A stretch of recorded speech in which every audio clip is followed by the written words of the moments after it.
Is it too late to invest in real estate? Well, I'm a real estate millionaire and I've never stopped investing in real estate since I started, which is around 1998, 99 is when I got aggressive about it. Became a millionaire in 1999 in real estate. So I'm all the time always looking yes answer.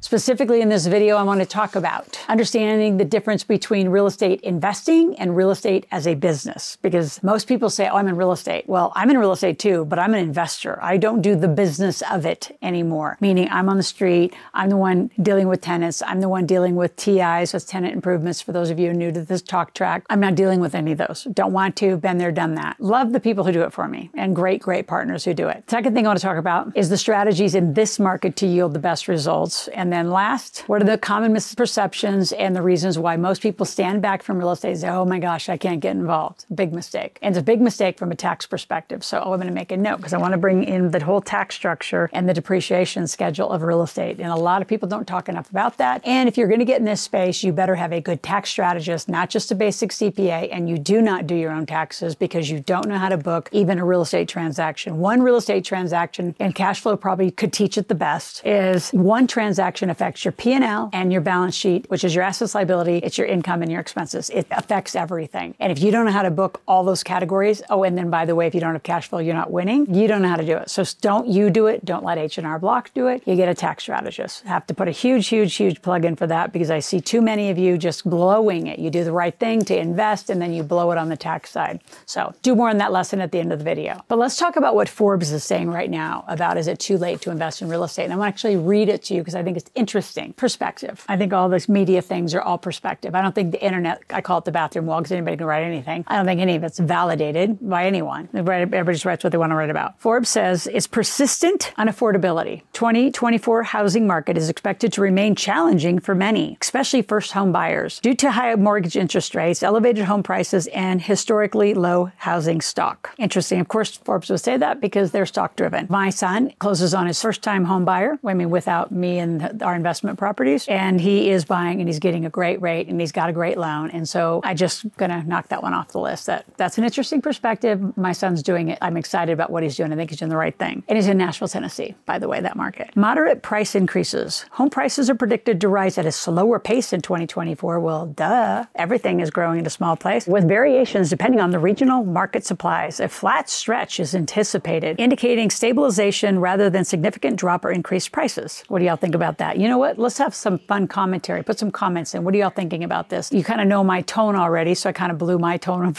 what I'm thinking about it, but curious what you all think. Recovery hinges on inventory and rates. For the housing market to recover, there needs to be significant increase in the home inventory and reduction in the mortgage rates. Well, that's obvious supply and demand. A gradual decrease in rates is preferred to avoid a sudden surge in demand that could offset inventory gain. Inventory shortages persist, right? Just here's a contradiction, isn't it? Despite the low housing stock, well, I don't buy REITs. I would never buy a REIT. You miss the whole tax benefit of owning, but that's interesting. Particularly in entry-level homes, there are signs of improvement, such as positive builder sentiment. That just means their attitude. Increase in building permits. Just because they give you a permit, believe me, I'm sitting on housing permits, doesn't mean I actually have the right to go build. There's a whole bunch of zoning issues and other issues that are going to come along. They're exciting to deal with. Demand continues to outpace supply, keeping home prices high. Optimistic yet cautious. Experts suggest a cautious optimism for 2024 with potential for market recovery if the interest rates stabilize around 6% or lower. Don't see that in a presidential candidacy year, especially the mess of what's going on in our country. Plus, we got wars going on around the world. Buyers and sellers are advised to remain informed, flexible, and prepared for a competitive market environment. I don't know about you, but that didn't tell me a thing. So other than I'm going for it. How do you do it? First of all, let's understand the differences between real estate as an investment, real estate as a business. In 1999, I wanted to be a real estate millionaire. I hired a mentor, spent $20-something thousand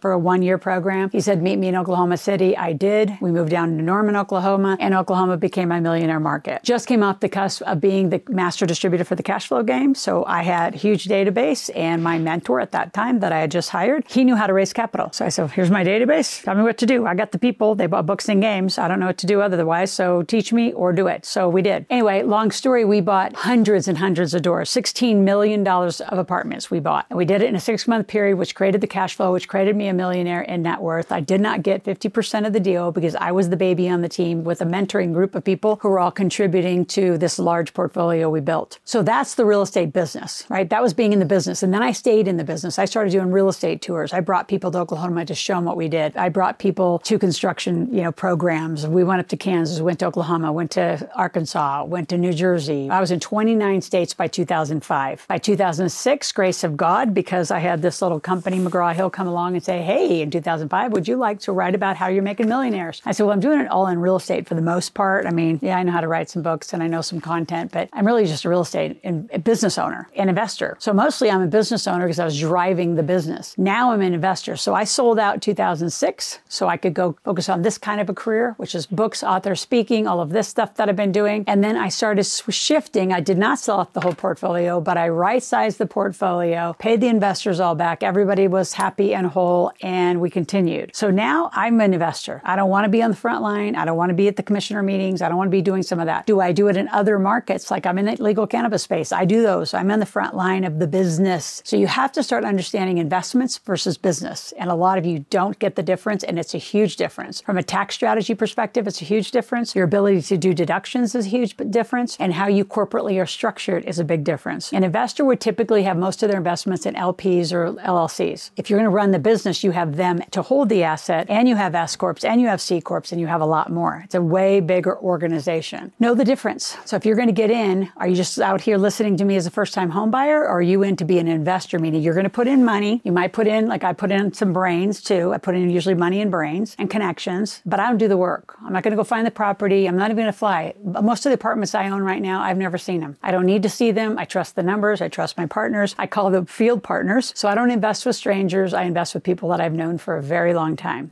Second thing, strategies that yield the best results. Well, you just got to keep shopping. Keep looking. It's very zip code specific. That's the one thing Forbes is right about, is that it's very market supply specific. I mean, the area of Nashville, for example, where my son is buying his first home, it's a townhome because I told him I want you to buy doors, not a home. That way they can Airbnb it later. They can short-term rent it later. There's an income opportunity in it. So that's what I always look for. When you don't have kids, you don't need a proper big home yet. You can rent and invest. So it's up to you how you want to do it, but it's very specific. And if you are new to a town or been around in a town, go follow up with the biggest brokers in town. Who's got the most marketing out there? Just ask who moves the most inventory. What investors move the most inventory? Is this an investor market, or is this a residential market where everybody's buying and then living there? So you just need to know your markets and know your zip codes, but there are opportunities everywhere, in my belief is. If you want to head towards RV storage, Connex units, and those kind of storage, there's tons of money in those businesses right now.